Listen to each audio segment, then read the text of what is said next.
Okay, welcome back, everybody. So today's talk will be discussing a profoundly important and heartbreaking topic, forced child marriage. Now, globally, millions of young girls are coerced into marriages before they reach adulthood, often depriving them of their childhood, their education, and their fundamental rights. Now, these marriages, they're not just a violation of their personal freedoms, but they also are deeply entrenched in socioeconomic, traditional, and cultural factors. So this is important for you all to remember, because these factors often affect them very deeply and have devastating impacts on their mental, their physical, their psychological, and their emotional well-being. Now, joining us today to discuss forced child marriage, children and women's rights, and the implications on these children and women, as well as the different frameworks, legal and other frameworks that Mandy knows about, education to raise awareness, and grassroots activism to help create awareness and educate these communities to help break this cycle, is our smart guest, Mandy Sanghera. Welcome back, Mandy. How are you? I'm doing really well, and it's such a great honor to be on here talking about a topic that is very important to me, something very close to my heart, something that I've campaigned on for over 3 decades. And it's really quite sad that 34 years later, I'm still talking about the same issue. So, and you think that things are going to improve, and sadly, we've seen through the pandemic and across the world that child marriage has kind of returned, and it's become a bit of a normal practice again. And it's very difficult, really, when you're taking a step forward to really tackle harmful cultural practices around the world. There has been a lot of improvement, so I think, that gives me hope. But no, I'm really looking forward to having this conversation with you today. Yeah, and Mandy, you're one of the few people who've actually brought the issue of how long we've been working on these topics. It's actually something people should think hard about, because, to be talking about the same thing for 30, 40, 50 years, decades, is not, it can be disheartening. But again, like you said, there is some progress which keeps the light, shining.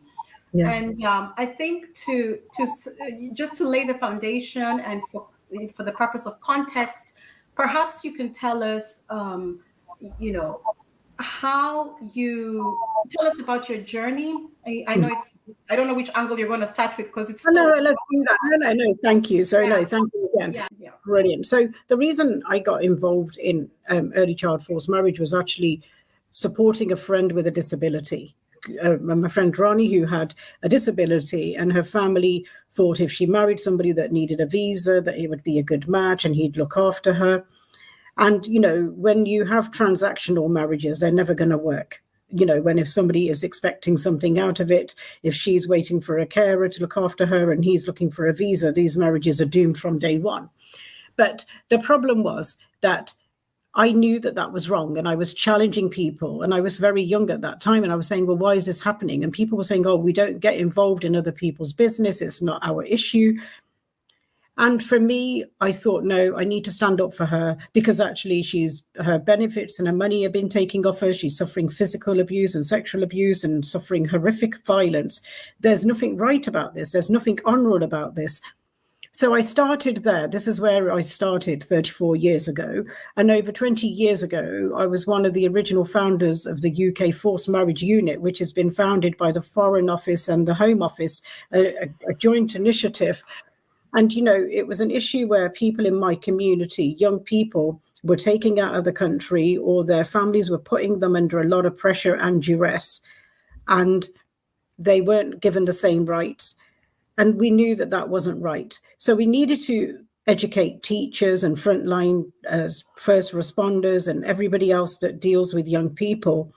And one of the things that I realized very quickly was that sometimes people would say, oh, it's their culture. We don't need to get involved. We don't need to sort of like challenge people. And what I will say to people, arranged marriages are a long-standing tradition within the South Asian and the Black communities and the Arab communities. There's nothing wrong with that. It's when you're putting a person under pressure, under duress, you're blackmailing, you're holding them against their will and making them do something they do not want to do. That's when it's wrong. So I'm very clear about there is a very clear difference. And again, you know, the work that I've done and more recently, you know, is around the global South and Latin America and in Africa and other countries around the world, that I've been very lucky because I work closely with UN and lots of Plan and lots of big Girls Not Brides and so many other global NGOs to tackle this issue. And I've been very lucky to be involved in some of the big campaigns and some of the big research around Europe and in the Middle East and in Asia to look at what are the contributing factors. Mm-hmm. And so, you know, 3 years ago, literally next week, I was involved in evacuating over 400 Afghans, mostly women and children, out of Afghanistan to restart their lives in Canada, UK, Britain, and in Europe. And some of the women that have been left behind now, their families, because they can't afford food, have now forced their young children into a marriage. We know that it's not right for an 8-9-year-old to be in a marriage to a 60, 70-year-old man. We know that that is not right. No. And sadly, in countries like Afghanistan now, they're run by the Taliban and you know, they govern that country with very strict laws where girls are no longer allowed to go to school. Their women's rights have been taken away. And, you know, it's very, very disturbing to see that now. Yeah. And you know, when you mentioned how people say we don't want to interfere with culture, it took me back to, you know, the situation of FGM. For those who don't know, this is female genital mutilation. Some cultures call it female circumcision, which is mostly practiced in parts of Africa as a rites of passage. Now, this practice, for the longest time, people did this and said, oh, let's not interfere with culture. But I think when you can see the harmful practices and what it's the devastating implications on the woman's body, it's okay to, you know, reflect on that particular cultural practices and maybe replace it. If you don't want to leave a gap in the rites of passage, replace it with something that doesn't have to inflict harm on the woman's body. And I think this is also, I think, something to do with what you're talking about, that it's okay to reevaluate. Just because something is ancient and it's cultural doesn't mean that it should continue if it has obvious implications. And so, Mandy, I'd like you maybe to talk about some of the myths and misconceptions of child marriage and culture and traditions, and how it actually creates more obstacles and barriers to ending it. No, and I think you've really touched on something, because to me, when I talk about honor-based violence, FGM, breast dining, virginity testing, forced marriages and honor killings, they all kind of, witchcraft and juju, they all kind of come under that umbrella of where people see these practices of culture. And, you know, the worst thing is that most of these are carried out by women. So if you think about breast dining, it's done by your mother or your grandmother or your aunt. FGM is carried out by women in the community or grandmothers or aunts. And you know, when we think about early child forced marriage, the families are the enablers and contributing into this, even in the UK and around the world in the West. So for me, we need to separate, you know, there's nothing wrong and it's nothing about people's religion, but we need to separate that these are not religious, these are cultural practices, and these have been created by somebody and we have followed them, and you have to go back and educate people. So when I do work on disability, for instance, I will say to them, look, if this person doesn't have capacity to consent and they don't even know what they want to eat and do, how can they consent to marriage? So how is that right? How is that normal? How can that be done?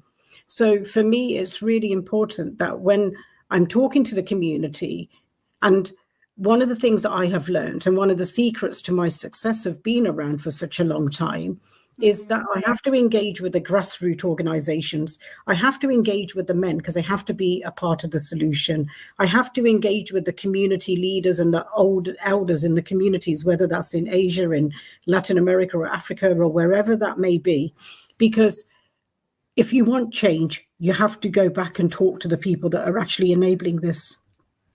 They have to be a part of the solution. You need to educate them and explain to them what the consequences are.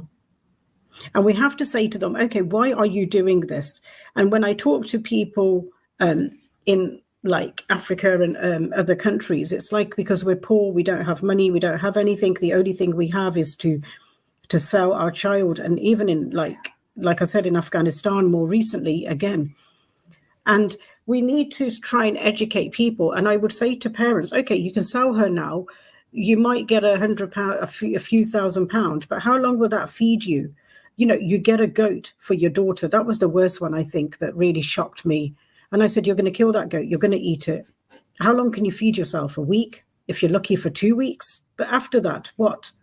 What are you going to sell afterwards? So one of the big, really good initiatives that have been happening through the UN and other organizations and big charities is working with getting girls into employment, getting girls into enterprises, getting them into further education by saying to their parents, look, if your daughter becomes financially independent, then she can contribute to you. So in India, for instance, they started sewing and they set up social enterprises, or they were like learning to pickle and do different things or grow things and sell things.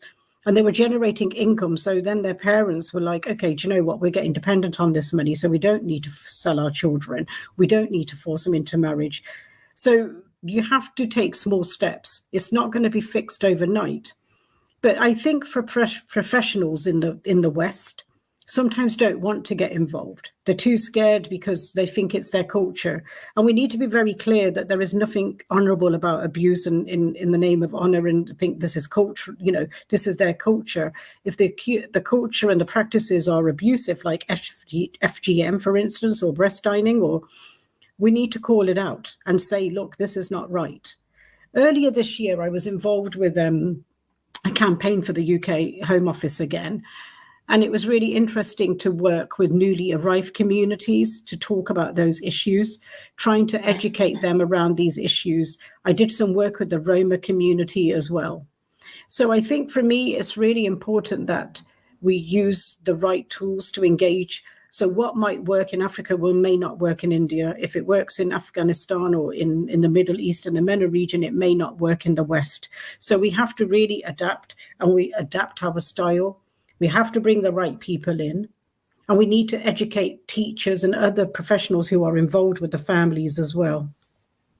Yeah, and I like that you have brought that to the forefront, the direct engagement and involvement with the people who are actually implementing these actions, because, and you can correct me if I'm wrong, Mandy, here, because what I have seen over time is the laws are actually in place to protect these practices, but they're not being implemented because the people on ground are still doing it.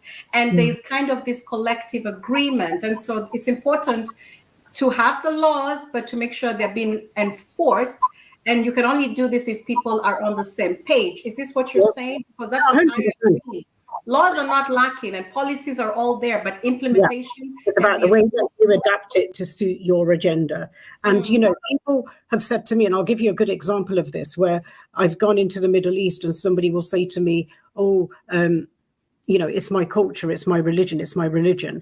And I've gone back. I may not be a Muslim, but I've read the Quran, and I said to them, look, it tells you that you cannot marry a child that you've given birth to, or your mother has given milk to, or something like that. And there's a lot of cultures in Pakistani, Bangladeshi communities where they marry first cousins. But we also know that your gene pool is so close, right, that actually it causes disability. So what we're saying is there's nothing wrong with having this, but maybe not marry your first cousin, but maybe look at a second or a third cousin within your family network, so that your gene pool is a little bit more mixed up. And when you're educating these communities, you're saying to them, look, it doesn't tell you that in your text. You are interpreting that the way that you want to. And you have to go back and speak to people. And because there's so many times that people will threaten to interpret. And I always say to them, can you show me in your community, in your faith, in your texts, where it tells you that in your religious text that this is the right practice? And 9 out of 10 times they can't.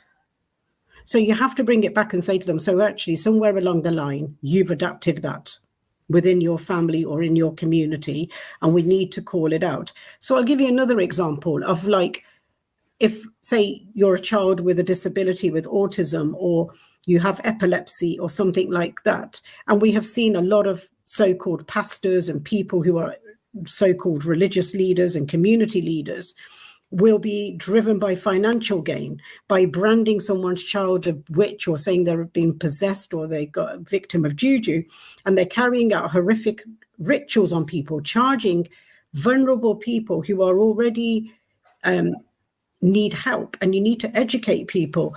And I've seen people where people will listen to the pastor to say, oh, don't take your antipsychotic medication, I'll do a prayer for you. The person's mental health has deteriorated rapidly.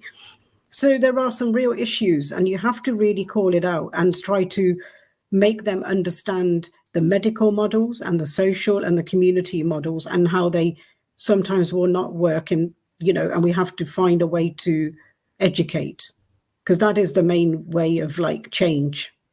Yeah. And Mandy, I want to really ask this question, and I hope it will be received well, because some people get very sensitive when you question why we always see at the center of a lot of abuse the woman, the archetype of the woman. And people will say, oh, these feminists or these women rights women, or, they kind of brush it away. But everything you have described, it's mostly affecting the woman. Yeah, Whether you call it cultural, traditional, religious, there's always this argument that kind of allows the abuse and subjugation of the woman, the archetype of the woman. So can you talk about this, and why I believe it's important to educate people on the woman? Yeah. She's not this object that should be proved virginity. You know, when you were running through the list, virginity testing, bread, that's when it got me thinking about the woman. Yeah. Can you just talk a little bit about this? 100%. Because, and even in my culture, within the Asian Indian culture, the honor is always adapted around the daughter. It's around the daughter's virginity. And we have to educate, because actually we shouldn't be telling girls what to wear. We need to educate boys about respecting women. We saw some horrific crimes where women in India had been sexually assaulted and gang raped, and people were saying, oh, but she was Eve teasing him. I said, what the hell is that? And they were saying, oh, she wore tight jeans, or she wore a dress. I said, stop telling girls what to wear. You need to tell boys how to respect. And I think that we need to bring boys and girls into the same room and have conversation. I also want to say that men and boys can also be victims of abuse as well. Yes. But most of the abuse does happen to a lot of the cultural practices that tend to happen to women. So the FGM, the breast dining, the forced marriages, that they do happen to men as well, but, predominantly to the women. So I just wanted to make that point, and to people with disabilities as well. So I think that what we need to do, when we talk about women empowerment, people will come to me and say, oh, it's our business, we don't want to get involved, or you shouldn't be getting involved. And I have to say to them, look, I don't want to get involved in your business, but you're making it my business because you're actually abusing somebody in the name of culture. And, so I need to make it my business, and we need to safeguard the person. We need to educate and tell the young person that they have rights, they have choices, they have, they should be able to make life-changing decisions. So, like, a marriage is not like, oh, I want to wear this dress today, or I want to do this. It's a commitment, and it's, could be for life. So it has to be the right choice. And so for me, it's really important that, other women support, because I've seen, sadly, more often than not, women are the enablers. Women are the ones carrying out the abuses against the women. And, they think it's okay because it happened to them, and they think it's just should continue. Sometimes we have to break that cycle, and we have to be very clear around that, this is just an out-of-date custom that has been happening. And actually, it's women who are suffering. And I think that what we have to do is educate, we have to empower, and then we have to make women economically stable for themselves. And we have seen women who are educated and may have properties and do different things. We've seen victims of abuse and this domestic violence in the UK will stay in an abusive marriage for more than 30 times before they will ever leave that home. They will ask for help, but they'll keep going back because they're dependent on their partner or their confidence is not as good. So when a child is a victim of these practices, they want the abuse to stop, but they probably don't always want to end the ties with their family. And it's a very tricky line to manage. So it is about working with the families, trying to educate them. And sometimes you do get successes, but there are some people who are so hell-bent on getting what they feel to manage the shame of the family within the community. They will do whatever it takes. So, what I've realized is that we have to engage with elders and the men and sort of make them a part of the solution, make them realize that actually, look, this isn't going to work. And, even if your daughter has dated somebody else and, she's not a virgin, but the problem is she will end up suffering a life of abuse if she wasn't a virgin in some cultures, because the husband would see it and use derogatory language like damaged goods and she's not worthy to be my wife and I'm going to take another wife and I'm going to do this. So I think, we really have to try and find a balance to try to educate young people. And I think, one of the things that has changed in the last 3 decades plus where I've been campaigning is social media. Young people also are very connected to the world now, where you and I are talking, from Denmark, from London. So what I'm saying is, the world has become a lot smaller and we are able to connect and engage with people like we never did when I first started. Yeah. So I think for me, like, you can take messages on social media, you can tell real stories. Like when I campaigned and started, I was lucky if I got a couple of stories in a newspaper a year, if I was lucky. Do you know what I mean? Because the people didn't want to touch these stories. You all the way from her story too. That was 2015, 2016. You've been about this life, for a minute. And I know what the environment looked like. It's really changed from then to now. And let's think about people staying safe on social media as well. And we are seeing things and I think we have to use social media for good. I mean, I've done hackathons in over 144 countries. I use tech for good. I look at technology to try and help women to stay safe, look at how they can report crimes. And, the one sad thing is that when we think about the pandemic of COVID, where it affected people around the world, we were all in the same storm, but sadly very much in very different boats. And what I realized was that the people that didn't have a lot ended up having less. And I did a big summit online through the pandemic. It was the African safeguarding conference that we did. And we engaged with about 23 countries across the world, but mostly from Africa. And it was really interesting talking to young people. We had a lot of young men a part of that conversation. They talked about some of the things. And there were issues around economics where people were working and foreign aid stopped overnight because people were using money to protect and look after their own citizens and things. So lots of things happened that had a real knock-on effect on people. And there was a girl that needed sanitary products, but she wasn't able to pay for it. But then she had to pay by having intercourse with somebody, and she ended up getting pregnant. And she never went back to school. She ended up with a child. And we were seeing so many of these kind of stories. And I think that we have to really address a lot of these kind of issues, and I think it's really important what we do going forward with these kind of situations that we look at. So setting up enterprises, helping people to become economically or financially independent. Yeah, and I just want to touch on that African situation that you just brought up as an example. I really think, and I can speak about this because I am originally from Africa, and I will tell you that the Africans should have gotten a wake up call that Africans pay they pay taxes, and the governments should be responsible for their economies and not depending on aid. Aid should not be something that is in your budget. You should be using the taxpayer money to actually provide for your citizens. And that is ridiculous that you're offended because other countries have are giving you aid from their taxpayers' money. I don't want to get too much into this. No, I know that. I may stir up the pot, but if you're listening and you're an African and you're looking at aid, you should look at your government to start using your taxes properly. And when you mentioned the sanitary pads, that is a big, big issue.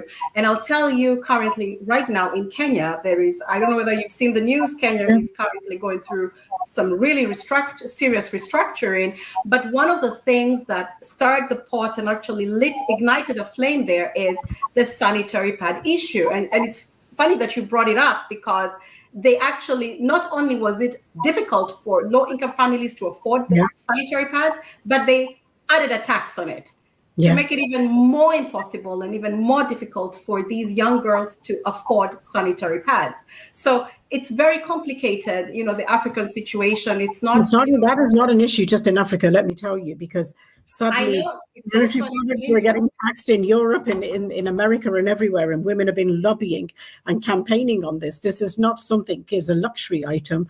Women are going through menstrual cycles because nature for every month or whatever, and they need to be able to access these products, not to be taxed on it. But what I will say to you, the one saddest thing that really does break my heart is that Africa is such a rich country with minerals and food and all those things that itself, if it really depend, and it's those where certainly the corruption sometimes, or if the aid comes, and then if it shuts one night, what are we doing with that? And I think that they've got to find better ecosystems within, not just in there. I'm even on about India and Pakistan and Bangladesh and all those other countries.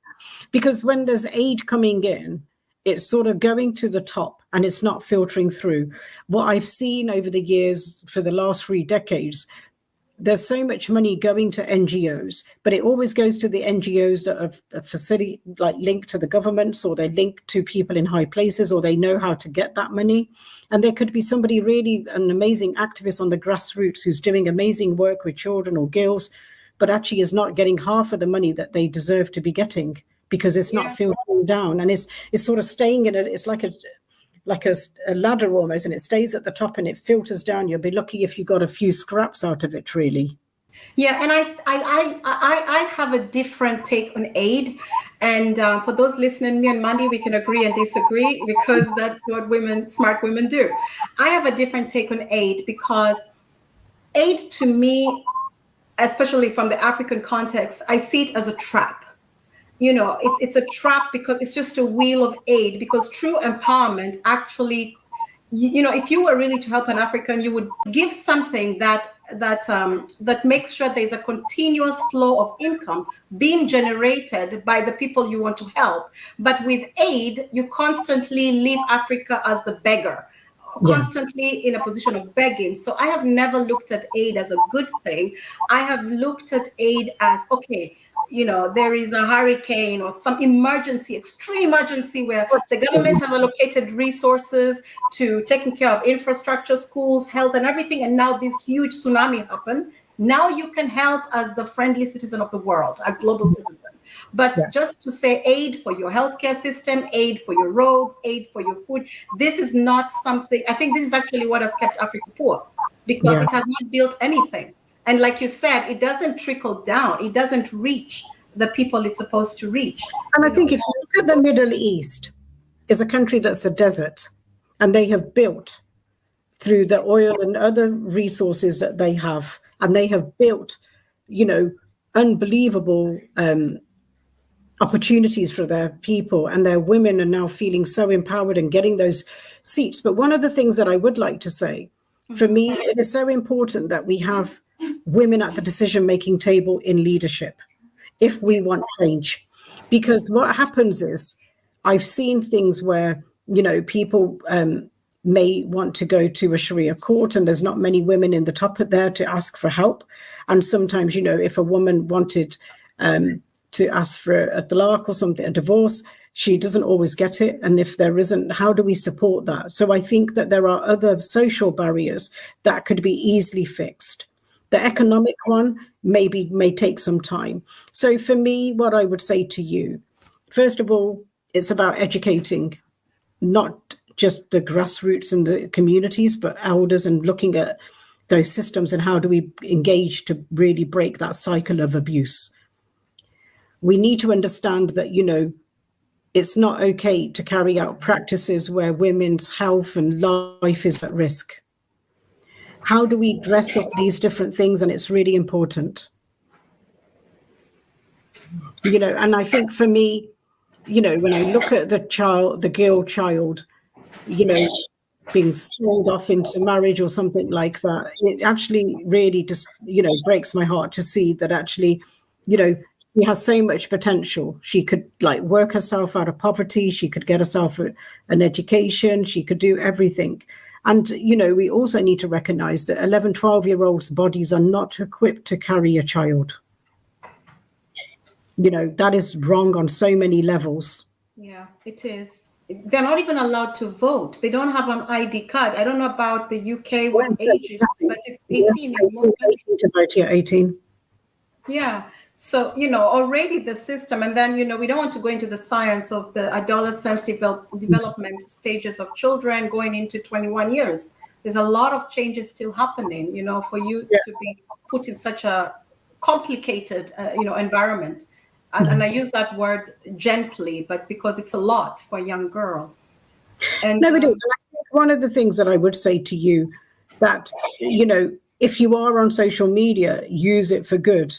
Don't just be a bystander. Don't be an enabler and think, oh, it's just in my culture. Oh, I don't want to upset my community. Because when you start being a bystander, then you're an enabler. Then you're just as complicit as anybody else. Yeah. Mandy, when you said that, it kind of hit hard because I just remember an article I read, I think 2 or 3 years back, about this show that Netflix had on, which was canceled because it was sexualizing young children. There was a huge hullabaloo. I don't even remember the name of it. It's been so many years ago. But this got me thinking when you said use the social media for good. And I was thinking back at these child models, all these very young girls, 5 years with full makeup and bikinis. And I don't know what your thought is on this, because there are actually shows about it. I don't know what that represents. No, I think, that this is where social media has overly sexualized children. They have grown up so quickly, more than anybody else. And, their influencers, their role models are people that are on TikTok or somebody that's, on being famous for taking their clothes off. That is not a kind of role model that I would want. I want somebody who's been a great leader in government, who was a change agent, who was able to make a real difference. We want to be looking at real kind of, and that's the problem, because when we look at things now, people are really influenced and they're following trends. And I don't really want to get into the transgender debate, but I am going to make a comment. When I was growing up in school, I left school nearly four decades ago. You can see my age now.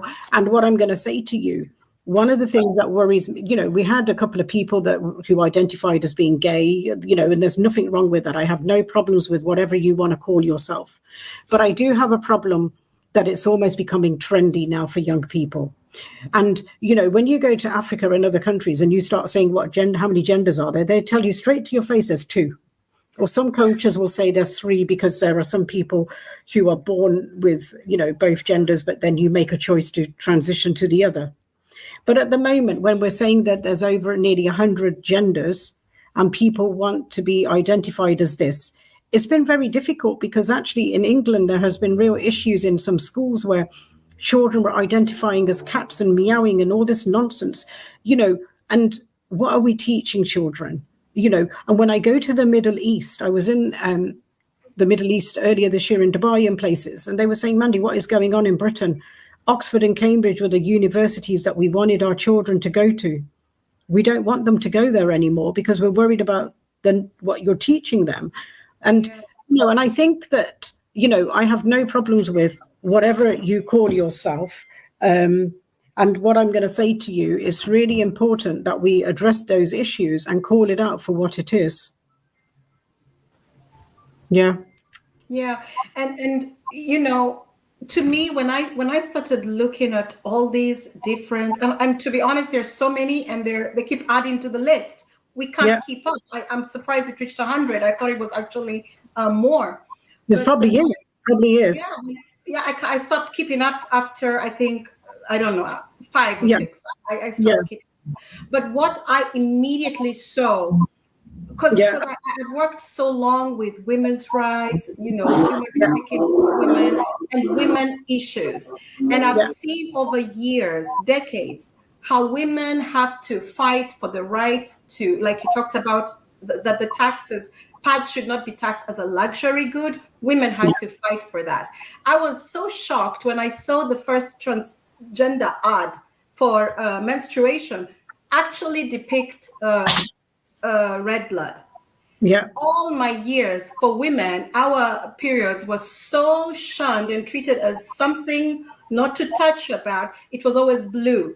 But now for the transgender, it's an open conversation. I was seeing all these double standards. Yeah, it is. And I think for me, like I promote equality, and I really don't care. Me too. I'm not against what your religion and your culture is. But I think what happened is, for me, that I find that there is people have been put under pressure to become something. And this is where, we're asking people to label themselves, give themselves pronouns, even if they don't want to do that. And what I'm trying to say to you, there are some cultures now who are going backwards, and they're trying to take control. They're trying to manage their children because they don't want their children to identify as something. And we understand that there are people who may identify as something, and those things, there's nothing wrong with that. But what I'm saying, always been there. Yeah, they have always been there. That's what people are talking about. This is not a new trend. Transgenders have always been there. Yeah, they have in India. Yeah, we've seen them, hundreds of them. Yeah, and people are knowing. Yeah, this. I think what it is, there's been a lot of debate through the Olympics now where people. For me, I think comes back to the women's safety issue. It comes down to. I don't see this as a woman issue, Mandy. I really do. And I think I do. And I think for me, I have no problems with whatever you call yourself and whatever you identify. And it's not that this is not that kind of debate. But I think sometimes, when women have gone to women toilets, and then somebody who identifies but has not transitioned and chooses to go there, and you take your child into those washrooms, that's where people have. So I think even though people may not be phobic, but people sometimes have a moral compass. And when they are having that being pushed to the left a little bit, people are coming out and going too far to the conservatives and actually trying to hold on to their culture. And I think that this is a little bit of a contributing factor where families are saying, okay, do you know what? I don't want my child to become gay, so I'm going to marry him off. And that is one of the indicators for a forced marriage, where they don't want you to marry outside of a different religion or a different caste, or and they want to protect your sexuality. So if your child comes out and says I'm gay, the mum will say, well, still go and get married and you can have your other life, but just don't tell anybody about it. So these things have always been there, but sadly these things are now becoming more contributing factors to people, because people are trying to hold on to their culture because they're so worried about the way that we have gone in the West to in a fashion. Yeah, I totally get where you're coming from, because what you just described, you shouldn't have to live this double life. You should feel free to be authentically who you are, and also not hide behind shame of culture. You shouldn't be ashamed of who you are. But I understand with the extremities of things, people are not looking at the middle ground. They're moving, anyway. Yeah, usually it's the left. Another conversation for another day. But I just want to make that point, because this is where the power of social media, where people are blindly following people, and children are so influenced in different things and being so overly, like you said, being overly sexualized, being made to wear makeup at 5 and wear bikinis and be something else. We need children to be children, and we need children to be able to play and have a safe childhood, whether that's in Africa, in Asia, or in the UK, or anywhere in the world. So I think that what we need to do is like try to educate people. We need to empower. We need people to be economically independent. We need people to be able to make choices of what they want to do in the future. And I think that, we have to be very clear about protecting people and not political correctness. We have a duty to safeguard and look after young people. We have a duty to safeguard people from all cultures. And if something isn't right, listen to your gut feeling. And if you're not sure of something, do some research. Go out and look at organizations who work with that community and say, look, they're identifying their child as this and they're saying this is their culture. Can you explain this to me? Because you have to have that curiosity in safeguarding. As a professional, you have to ask questions, and do not use families and other people to be translators and interpreters for you, because sometimes they're enablers and they are a part of the problem. So we need to be very clear how we deal with these issues. These are safeguarding issues. They need to be dealt with as safeguarding issues.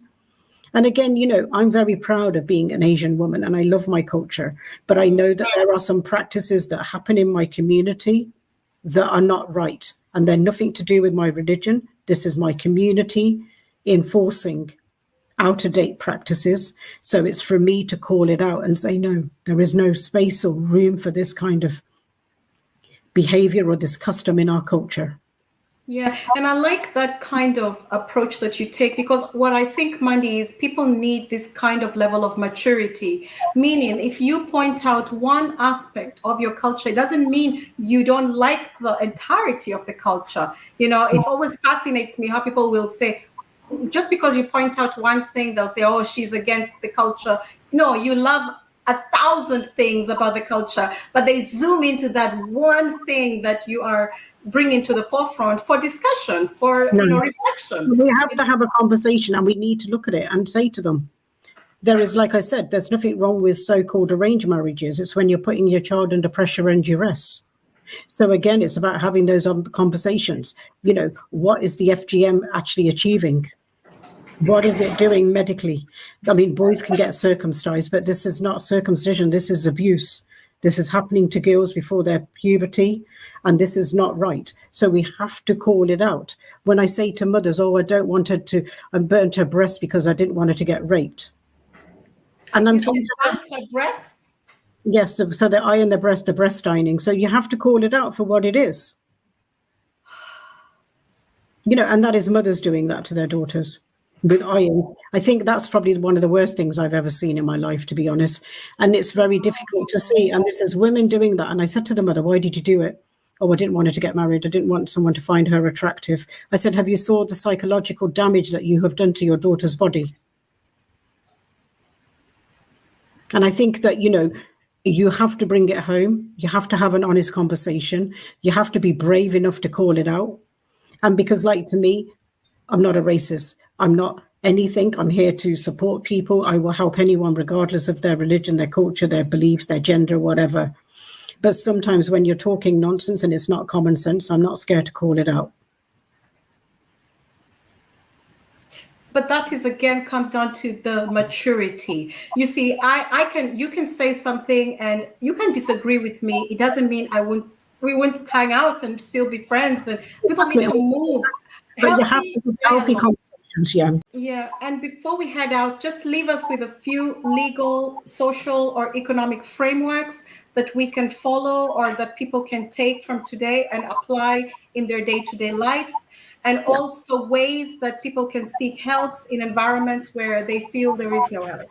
Okay, so I mean, for me, in the UK, we have the UK Forced Marriage Unit. Around the world, there is Girls Not Brides, and there's like Plan International. So there are big organizations that are doing great work, and they all have lots of really good resources on the internet. There's a lot on UN Women's website. And what I would say to you, it's really important that if you know something that's happening and you know it's wrong, you have to be brave enough to call it out, because we have to be the change. We have to smash the shame. We have to make sure that we're giving people real opportunities. And it's really important that we're supporting grassroots organizations wherever they are in the world to make sure that they are able to reach to the community that really needs the help. And I think it's really important that we support women and young people to be given real opportunities, whether employment and education, so they can work themselves out of poverty. And for me, I would say, if you are in a position to safeguard and protect somebody, then that's what you have to do. You cannot sit on the fence and think, oh, it's not my problem, I don't want to get involved, because it is a safeguarding issue, it's a child protection issue, and it's maybe a domestic violence or an abusive or other abuse, so you have to call it out for what it is. Yeah. And I always ask my guests, especially guests who do the work such as the ones you do, this is very heavy, psychologically taxing, physically and emotional taxing job. So I want to ask you, Mandy, what do you do for self-care? I walk every day. It doesn't matter if it's raining, whether it's cold or the sun's out or whatever it is. So I have to mentally clear my mind every day. Yeah. I also, try to eat really healthy. I've been vegan for probably about 4 or 5 years now and feel a lot healthier. So I think, for me, because obviously I do a lot of traveling, it's really important that I do take time out to look after my own health, because I can't pour from an empty cup. And I think that would what I would say to you. You have to look after yourself, because if you don't, you're going to burn out. So it's really important. And I think when you deal with these issues, they're very difficult. Sometimes it's important to have conversations and talk to other people and find people in your network that you can have these conversations with, because otherwise, it could have an impact on your own mental health and well-being. So for me, self-care starts with myself. It's really important. I think I've learned a lot of tools over the years to meditate and really look after my mental health and well-being. Yeah, I love it. No, brilliant. Well, thank you for having me. I mean, it's been really great to see you again. And, and it's really good to have this honest conversation. It's really important that, other women are in supporting other women and we empower the next generation. It's so important that we are telling children they have rights. They don't have to suffer in silence. So that's what I would like to say to you. And again, thank you again for having me. Thank you so much, Mandy, for coming. Thank you for your time. Thank you for the work that you do. And thank you most of all for being brave and courageous and for walking the walk and for sticking with it. I know the work you do is not easy. It's not an easy mantle or to wear, and you keep doing it. So we commend you for your work. And I just thank you on behalf of fellow women that you're fighting for doing this work. Thank you so much. Thank you so much. Thank you.